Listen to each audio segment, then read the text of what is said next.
बीरनगर एक छोटा सा गांव था। यह बहुत ही खूबसूरत था।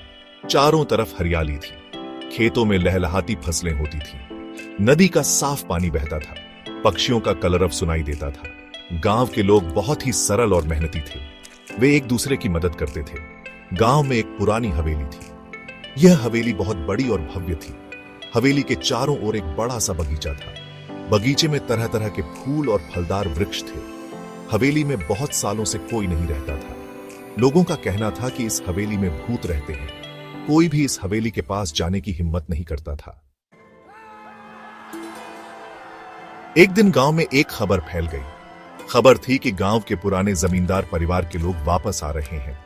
जमींदार परिवार बहुत साल पहले अमेरिका चला गया था। गांव वाले बहुत खुश हुए।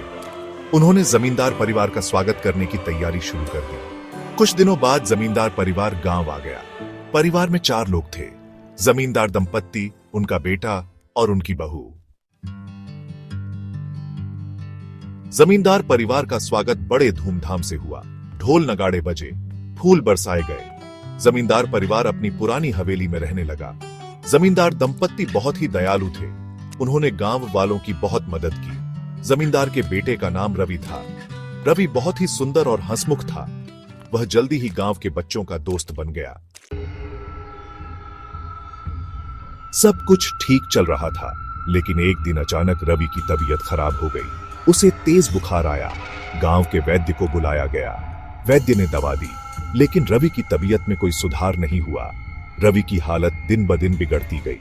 जमींदार दंपत्ति बहुत चिंतित हो गए। सेक्शन 5, नीला चेहरा। एक रात रवि की मां ने देखा कि रवि का चेहरा नीला पड़ गया है। वह बहुत डर गई। उसने जमींदार को जगाया। जमींदार ने भी रवि का चेहरा देखा। वह भी घबरा गया। उसने तुरंत गांव के वैद्य को बुलवाया। वैद्य ने रवि को ध्यान से देखा। उसे कुछ समझ नहीं आया। उसने कहा, मुझे रवि की बीमारी का कारण समझ नहीं आ रहा है। रवि की बीमारी की खबर जंगल में आग की तरह फैल गई। लोग तरह तरह की बातें करने लगे। कुछ लोगों ने कहा कि रवि पर किसी की बुरी नजर लग गई है। कुछ लोगों ने कहा कि यह हवेली में रहने वाले भूतों का साया है। जमींदार दंपत्ति इन बातों को सुनकर और भी डर गए।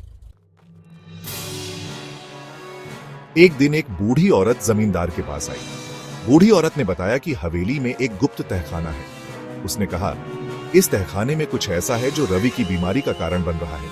जमींदार को बूढ़ी औरत की बात पर विश्वास हो गया। जमींदार ने अपने नौकरों को बुलाया। उसने उन्हें तहखाना खोजने का हुक्म दिया। नौकरों ने तहखाना खोज निकाला। तहखाने में एक संदूक रखा था। संदूक से एक अजीब सी नीली रोशनी निकल रही थी। जमींदार ने संदूक खोला। संदूक में एक पुराना शीशा रखा था। बूढ़ी औरत ने बताया कि यह शीशा शापित है। इस शीशे से निकलने वाली नीली रोशनी इंसानों के लिए हानिकारक है। जमींदार ने तुरंत शीशे को नदी में फेंकवा दिया। शीशा नदी में गिरते ही रवि की तबीयत में सुधार होने लगा। रवि का चेहरा फिर से गुलाबी हो गया। जमींदार परिवार बहुत खुश हुआ। उन्होंने बूढ़ी औरत का बहुत बहुत धन्यवाद किया।